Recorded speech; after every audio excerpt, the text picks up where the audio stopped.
Welcome to the SDA Housing Podcast, brought to you by NDIS Property Australia. Before starting this episode, we need to provide a general disclaimer. Information contained in this podcast is general in nature only. It does not take into account the objectives, financial situation, or needs of any particular person. You need to consider your financial situation and needs before making any decisions based on the information in this podcast. And you should consider seeking independent and professional advice for your personal circumstances. All right, let's begin. With the NDIS second quarterly report for 22 coming out, it's time for us to take a close look at how things are changing in the SDA market. So we'll see how these new statistics on the specialist disability accommodation will impact upon our view as to where the market's going and what's coming out. With the dwelling enrolments, the number of new SDA dwellings enrolled nationally in the December quarter for 21 had increased by 195. Of the 195 dwellings, 93 were from Queensland, 52 were from Victoria, and only 17 enrolled in New South Wales. The supply pipeline shows that there are more homes entering the pipeline of construction with an increase of 418 for the quarter. And this is the largest quarterly jump in supply yet. For Queensland, there was 187 dwellings joining the pipeline, 106 in New South Wales, 103 in Victoria. And across all the jurisdictions, the supply pipeline is dominated by dwellings built to the HPS standard. So most notably in the ACT, there was 91% as HPS, 77% in South Australia, 75% in Queensland, and nationwide, 70% of the 1,505 dwellings that are in the supply pipeline coming out are going to be built to the HPS category. So this data really shows us a very strong likelihood of an impending oversupply of HPS around Australia. It's not surprising because the SDA market has seen a decrease in profitability due to the higher rates of prices for land and construction costs. Construction costs mainly to be blamed because of COVID and also the construction industry's reaction to the home builder grant by the government. So because of these higher costs of acquisition, most developers and builders and investors are seeking the highest amount of return as possible to absorb that increase in cost, to maintain a stronger yield for the investment. Okay, so a lot of apartments are being built, have been built and been planned, for HPS in the last 2 years or so. So in regards to participant data and demand, it's pleasing to see that there's been a jump in the number of people who have been activated for SDA funding this past quarter. There's an increase of 625 as being significantly higher, I guess, from recent quarters. But it doesn't represent all the participants who obtain SDA funding.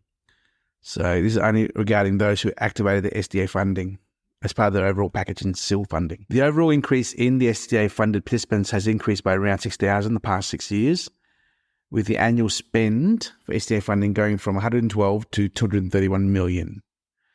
If you've read the information online and various articles, the NDIS market is composed of $30 billion a year. And of that, $750 million is allocated towards SDA accommodation funding costs.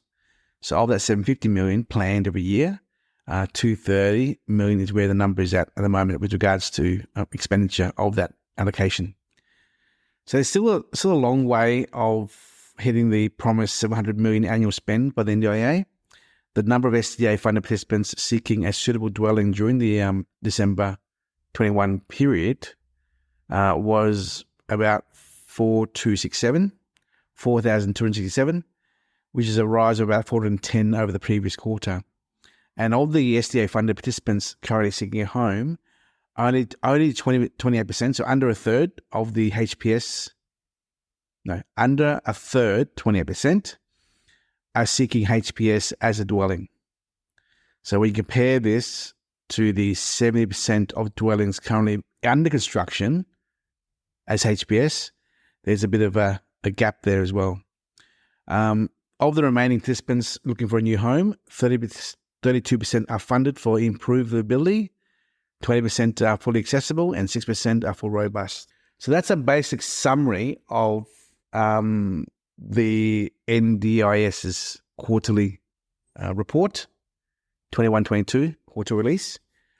And to give you a more of a clearer picture, I mean, if you go to our website, you'll see on our main page there, I think, in the statistics research section, a breakdown of the SDA pipeline data as of December 21. And there are 2,162 being built as we speak that are in the pipeline construction. Of the 2,162, 1,500 is going to be HPS. The numbers are 410 HPSs in New South Wales, 550 HPSs in Queensland, 325 HPSs in Victoria, 98 in Western Australia, 79 in South Australia, 11 in Northern Territory, Tasmania is 0. So when doing your research for investing in SDA, you've got to really look at the data of the demand of participants, the data of the pipeline of construction being built. And it's often hard for investors to see that data because the only way to get it is from the NDIA. The biggest opportunity for investors really is the improvability and the robust category.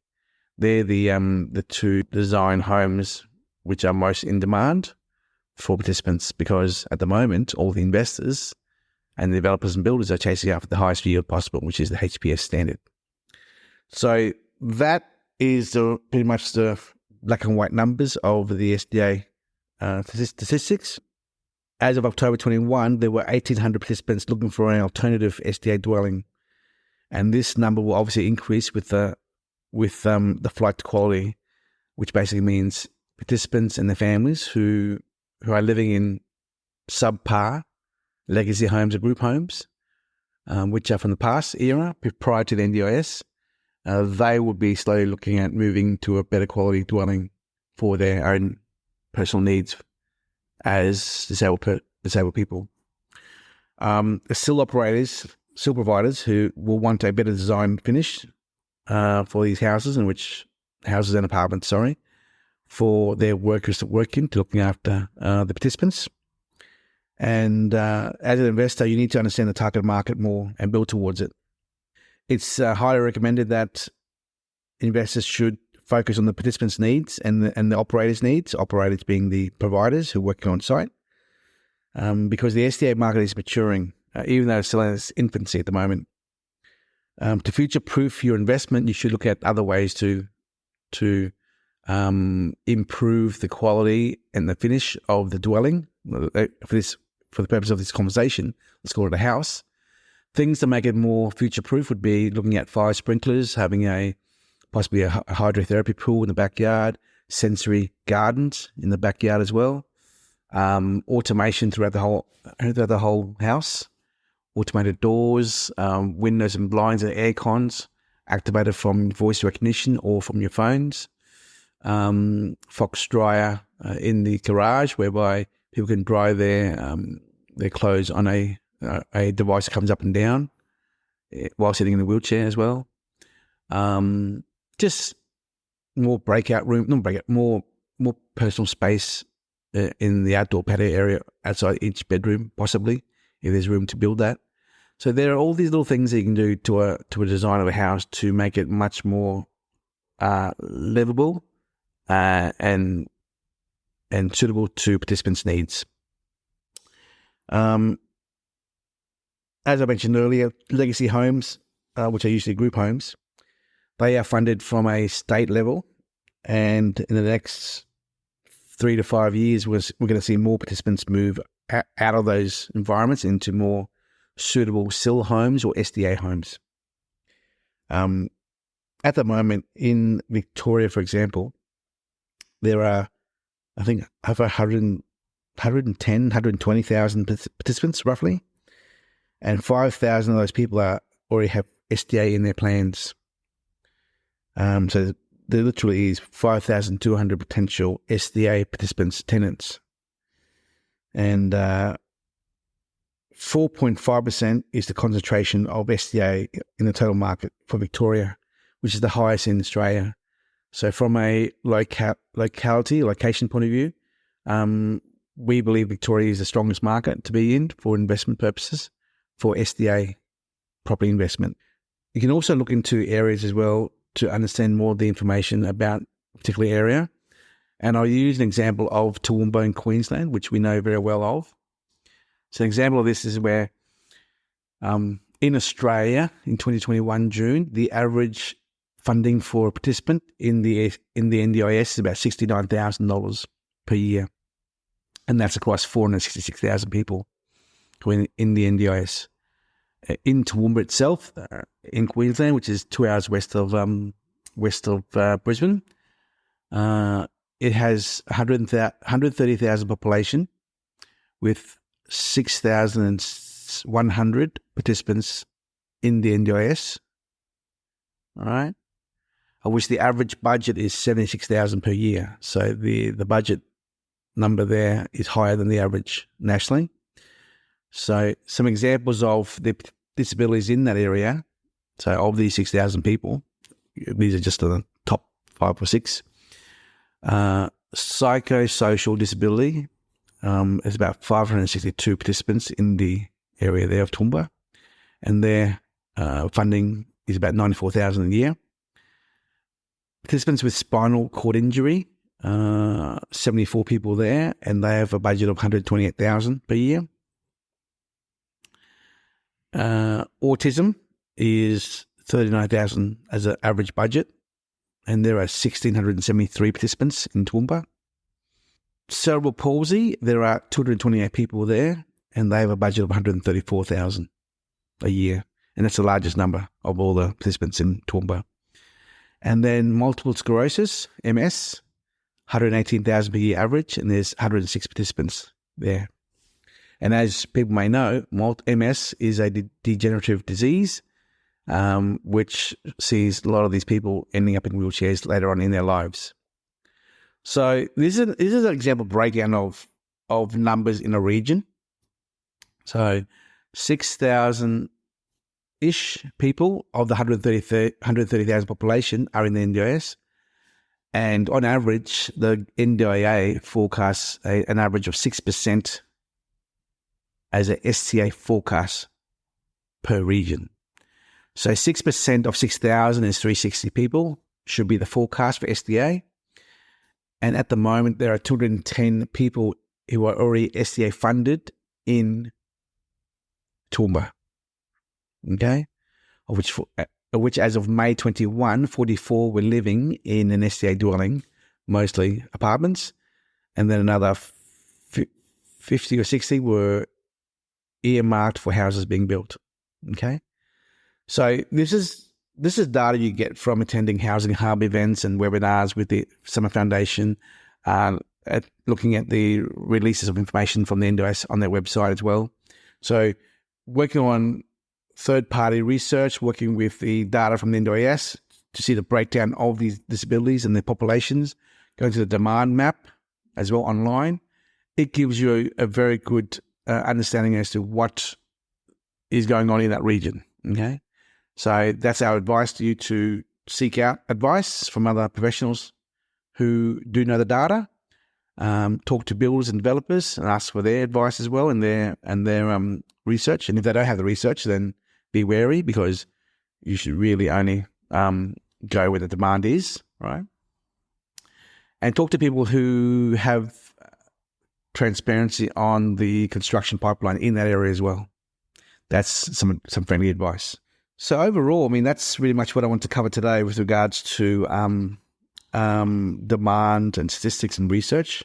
There's been a lot of talk in our podcasts in Melbourne as well, the last 2 or 3 podcasts, and I wanted to cover some interesting numbers with regards to SDA concentration of participants. In inner East Melbourne, there's an 8.7% concentration figure of all participants in that region as 8.7% SDA funded. In the Western District, west of Melbourne, it's 7.5%. Northeast Melbourne is 6%. And the Bayside Peninsula is 5.1%. Okay. So I bring that up because it goes on, going back to our topics about Melbourne and robust. We're very focused on Melbourne at the moment, and we urge you to consider Melbourne if you can.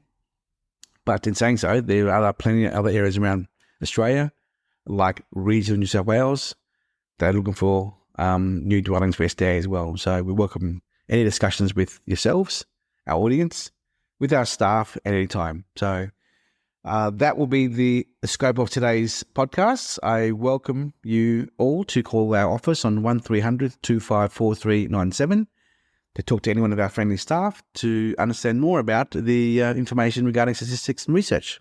Thank you very much. We hope you enjoyed this episode. Please make sure you are subscribed and following us so you can keep in the loop with all of our upcoming episodes. We would really appreciate it if you could leave us a 5-star rating, a written review, and to share this podcast with those that could benefit. Until next time, catch you on the next episode.